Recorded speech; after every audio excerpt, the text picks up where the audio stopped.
अगदी तोंडाला चव होणारा एकदम कुरकुरीत फ्रेश असा गरमागरम लक्ष्मीनारायण चिवडा घरच्या घरी कसा बनवायचा त्याची रेसिपी मी आज तुमच्यासोबत शेअर करणार आहे। रेसिपी खूप सोपी आहे आणि लहानांपासून मोठ्यांपर्यंत सगळ्यांनाच आवडणारी आहे। घरी असणाऱ्या सगळ्या साहित्यात आपण इझिली बनवू शकतो अशी ही रेसिपी। सो जास्त वेळ न घालवता आपण थेट जाऊया आपल्या व्हिडिओकडे। नमस्कार, मीना सरकामध्ये मी मीनाक्षी तुम्हा सगळ्यांचं मनापासून आज आपण बघणार आहोत पुण्याचा फेमस लक्ष्मीनारायण चिवडा। तर लक्ष्मीनारायण चिवडा म्हटलं की आपल्याला असं वाटतं अरे बापरे किती छान टेस्ट आहे, आपण अशी घरी बनवू शकतो का? तर हो, तुम्ही घरी बनवू शकता। कसं चला मी दाखवते।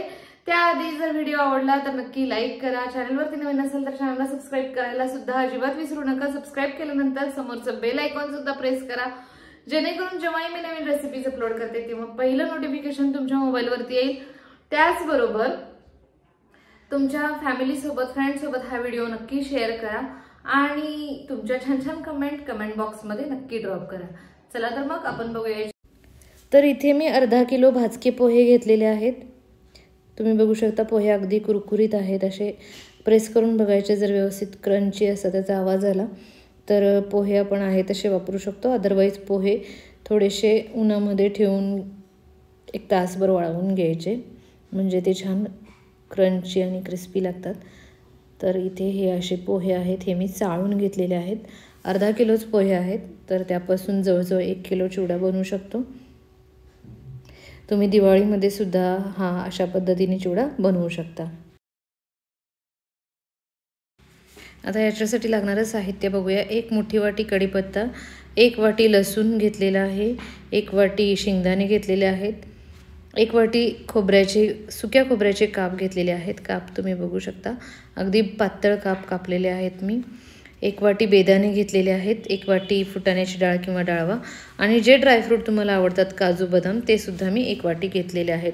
तर हे इथं साहित्य आहे, हे आपल्याला प्रामुख्याने लागणार आहे। त्याचबरोबर याचा मसाला बघूया। तर मी इथे लगेच मिक्सर जारमध्ये घेतलेला आहे अर्धा चमचा धने पावडर, अर्धा चमचा हळद, काळं मीठ घेतलेलं आहे रॉक सॉल्ट, तुमच्याकडे साधं मीठ असेल तर ते सुद्धा घेऊ शकता। 1 छोटा चमचा मी लाल तिखट घेतलेला आहे, म्हणजे फक्त मिरची पावडर आहे, आणि साधारण पाव कप होईल इतकं मी कोल्हापुरी मसाला घेतलेला आहे। आणि हे सगळं आपण छान बारीक मिक्सरमध्ये फिरवून घेतलेलं आहे। अगदी पावडर होईल अशा पद्धतीने आपल्याला हे मिक्सरमध्ये फिरवून घ्यायचं आहे। आता आपला मसाला बनवून झालेला आहे। आता आपण चिवडा बनवण्यासाठी इथे साधारण अर्धा लिटर तेल आहे मी कढईमध्ये घेतलेलं आहे। तर या तेलामध्ये आपल्याला जे ड्रायफ्रूट्स आणि बाकीचे जे जिन्नस घालायचे आहेत ते एक एक करून सगळे छान असे तळून घ्यायचे आहेत। तर तळण्यासाठी मी एक मोठी झारी आधी तेलामध्ये ठेवून देते आणि त्याच्यामध्ये एक एक करून आपण सगळे जिन्नस तळून घेऊया। सगळ्यात आधी मी ते शेंगदाणे घेतलेले आहेत। मी ते भाजके शेंगदाणे वापरलेले आहेत। कच्चे शेंगदाणे जर तळले तर खूप छान लागतात, पण इथे माझ्याकडे भाजकेच अवेलेबल आहेत, सो मी भाजके घेतलेले आहेत। तुम्ही भाजकेही घेऊ शकता किंवा साधे न भाजलेले कच्चे शेंगदाणे सुद्धा घेऊ शकता, कारण आपण इथे तळणारच आहोत। तर चांगला गोल्डन कलर येईपर्यंत आपल्याला हे शेंगदाणे तळून घ्यायचे आहेत अशा पद्धतीने। तर शेंगदाण्यांना छान कलर आलेला आहे, आपण हे साईडला काढून घेऊया। आता याच्यामध्ये मी तळणार आहे ड्रायफ्रूट्स। तर काजू आणि बदाम दोन्हीला तळण्यासाठी खूप कमी वेळ लागतो, अगदी अर्ध्या मिनिटामध्ये हे छान तळून एकदम क्रिस्पी असे तयार होतात। तर तेवढ्याच वेळामध्ये आपण हे तळून घ्यायचे आहेत, म्हणून मी दोन्ही एकत्र ठेवलेले आहेत। तुम्हाला जर खूप जास्त ड्रायफ्रूट्स आवडत असतील तर 1 वाटी काजू आणि 1 वाटी बदाम तुम्ही इथे घेऊ शकता। तर काजू बदाम आपलं दोन्हीही तळून झालेलं आहे। आता मी घेते खोबऱ्याचे काप। तर खोबरं अगदी पातळ चिरायचं, त्याच्यामुळे ते लगेच तळलं जातं। आणि खोबरं तळताना एक गोष्ट लक्षात ठेवायची, लाईट ब्राऊन कलर आला कीच काढायचे, नाहीतर मग काय होतं की आपण जेव्हा गॅस बंद करतो किंवा खोबरं बाहेर घेतो त्याच्यानंतर पुन्हा त्याचा कलर एकदम डार्क येतो। सो थोडा लाईट कलर आला की आपण लगेच काढून घ्यायचे। इथे मी 1 वाटी बेदाणे सुद्धा तळून घेते बघा। तर बेदाणे हे तळूनच घ्यायचे, त्याच्यामध्ये जे मॉइश्चर आहे ते निघून जाण्यासाठी, कारण चिवडा आपल्याला जास्त दिवस कुरकुरीत ठेवायचा आहे। हा अशा पद्धतीने जर चिवडा तुम्ही बनवलात तर 1 महिना जसाच्या तसा अगदी कुरकुरीत राहतो। तर त्याच्यासाठी काय स्टेप्स फॉलो करायचे ते सुद्धा मी या व्हिडिओमध्ये पुढे सांगितलेलं आहे. तर इथे बघा बेदाणे असे टपोरे झाले की मग आपण हे तेलातून काढून घ्यायचे. तर बेदाणे सुद्धा मस्त तळून झालेले आहेत. आता मी हे साईडला काढून घेते. याचा सुद्धा कलर तुम्ही बघू शकता हलका गोल्डन झालेला आहे. आता याच्यामध्ये मी फुटाण्याची डाळ घेते. तुमच्या आवडीप्रमाणे तुम्हाला एखादा जर पदार्थ जास्त आवडत असेल तर त्याप्रमाणे तुम्ही हे जे आपण जिन्नस घातलेले आहेत ते कमी जास्त करू शकता. पण प्रमाणबद्ध जर रेसिपी म्हटलं तर मी जसं दाखवलेलं आहे समप्रमाणात प्रत्येक पदार्थ घ्यायचा, जेणेकरून आपला चिवडा जो आहे अगदी टेस्टी होतो. तर ही फुटाण्याची डाळ मस्त भाजलेलीच असते, फक्त त्याच्यात जर मॉइश्चर असेल तर ते निघून जावं म्हणून अगदी 10-15 सेकंद आपण हे तळून घेतलेलं आहे. आता इथे तुम्ही बघू शकता, इथे मी हळूहळू करत कढीपत्तासुद्धा तळून घेणार आहे. कढीपत्त्यामध्ये खूप जास्त प्रमाणात मॉइश्चर असतं, सो चांगला खळखळ आवाज होईपर्यंत कढीपत्ता आपल्याला तळून घ्यायचा आहे. इथे मी कढीपत्ता 2 सेटमध्ये तळते, कारण कढीपत्ता तळायला थोडा जास्त वेळ लागतो आणि चांगला क्रिस्पी करून घ्यायचा आहे आपल्याला कढीपत्ता. त्याच्यामुळे चिवडा आपला लगेच मऊ होत नाही. कोणताही पदार्थ आपण व्यवस्थित चांगला तळला गेला की चिवडा जो आहे तो खूप दिवस तसाच्या तसा राहतो. आता इथे तुम्ही बघू शकता खळखळ आवाज पण येत आहे आणि प्रत्येक पान असं मोकळं झालेलं आहे. आता मी गॅस बंद करते आणि याच्यातलं तेल जे आहे ते अर्ध्यापेक्षा जास्त तेल मी काढून घेतलेलं आहे. साधारण अर्धी वाटी तेल मी याच्यामध्ये ठेवलेलं आहे. तर इथे मी एक बारीक चिरलेली मिरची घेतलेली आहे. ह्याच्यामुळे चिवड्याला खूप जास्त टेस्ट येते. तुमच्याकडे जर तुम्हाला आवडत नसेल तर तुम्ही ही स्टेप स्किपसुद्धा करू शकता.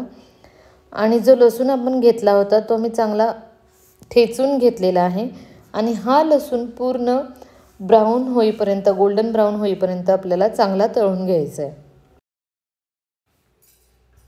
तर तुम्ही बघू शकता इथे कलर चेंज व्हायला सुरुवात झालेली आहे, पण पूर्ण क्रिस्पी होईपर्यंत आपण लसूण तळून घेणार आहोत. सो 2 ते 3 मिनिट आपण हा चांगला तेलामध्ये होऊ देऊया, म्हणजे चांगला तळून होईल. आणि त्याच्यानंतर मी याच्यामध्ये घालते आपण जो बनवलेला मसाला आहे तो सगळा मसाला मी याच्यामध्ये घालते, ज्याच्यामध्ये मी धनेजिरे पावडर, लाल तिखट, मीठ, हळद एवढ्या गोष्टी घातलेल्या आहेत. आता गॅस एकदम कमी करायचा किंवा तुम्ही बंदसुद्धा करू शकता. तर आता मी इथे गॅस बंद केलेला आहे आणि साधारण 2 चमचे तीळ घातलेले आहेत मी. तर गॅस का बंद करायचा, कारण तेल आपलं ऑलरेडी खूप जास्त गरम असतं आणि चटणी किंवा आपण जो मसाला टाकलेला आहे तो करपून जाऊ शकतो. सो त्याच्यामुळे आपण गॅस बंद करायचं, त्या तेलाच्या गरमीमध्ये मसाले चांगले फ्राय होतात. आता इथे सगळे जिन्नस मी पोह्यांवरतीच काढून घेतले होते, सो ते मी आता सगळं मिक्स करून घेते. जसं तुम्ही इथे पाहू शकता चांगलं मिक्स करून घ्यायचं.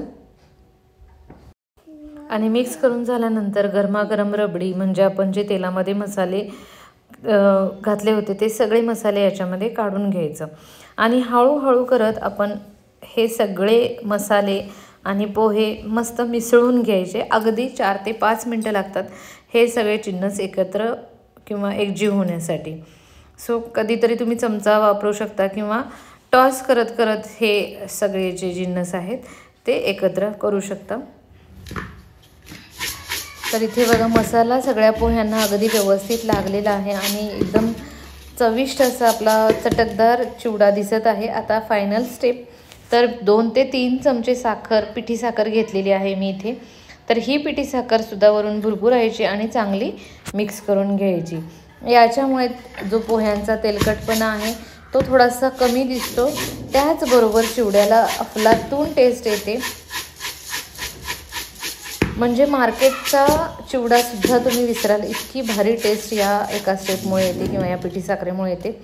तर तुम्ही इथे बघू शकता मस्त असा आपला लाल चुटूक आणि चटकदार खमंग कुरकुरीत असा चिवडा तयार आहे.